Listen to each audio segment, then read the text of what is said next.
Extraordinary.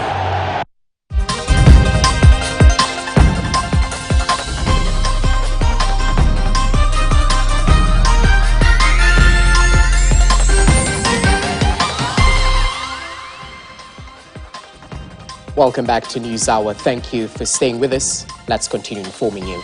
Now, schools countrywide are now tapping the expertise and experience of their former students in a bid to improve the academic excellence as well as school infrastructure. Many alumni groups are now being lauded for their roles that have seen students excel academically.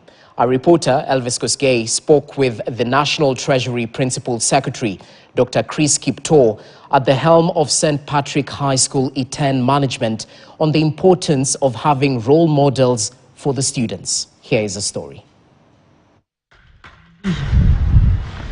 With a rich experience spanning 13 years at the helm of management at St. Patrick's High School Iten, an academic giant and athletics powerhouse, National Treasury PS Dr. Chris Kiptor takes us through first-hand acquaintance with mode of running of schools that has helped churn out individual success in the general aspects of life.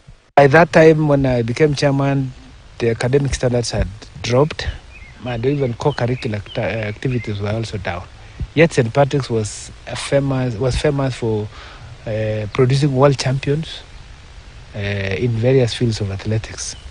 I think we are the school that could probably enter the Guinness Book of Records, having produced the greatest number of athletes with world record holders. He recalls midwifing a school from abject neglect with poor performance and deplorable infrastructure conditions to the current state of the national school stature. The type of buildings that were put were very basic. So having been there for over 50 years, it was clear to me that we needed to do something. We successfully lobbied for St. Patrick's to be upgraded to a national school. And that was a good starting point to get funding from national government. To achieve the goal, a raft of measures were taken that saw the engagement with alumni. We actually upgraded the dining hall and the kitchen, did several things, including abolition blocks. And I'm happy to say that over the time I was chairman, academic standards improved. Motisha kwa vijana kwamba watapitia hapa na kuweza kufikia viwango vya juu. The school boasts of having produced top students who are now holding influential positions in government as well as private sector. We have a lot of my colleagues like Julius Korir, who is PSA Water. We have many other people in government, the Vice President of World Bank, of IMF that I already spoke about.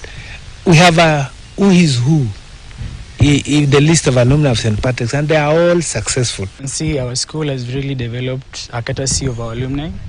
These are students who are here before us. The development serves as a clarion call to alumni in other institutions to extend the helping hand in upgrading other facilities. Go back to your roots. Go back to your primary school, to your secondary school, make a contribution. Rally your colleagues. You can imagine the power of alumni in this country called Kenya if everybody was to go back to their school. Elvis Kosgei, KTN, Elgeyo Marakwet County. Now, chaos erupted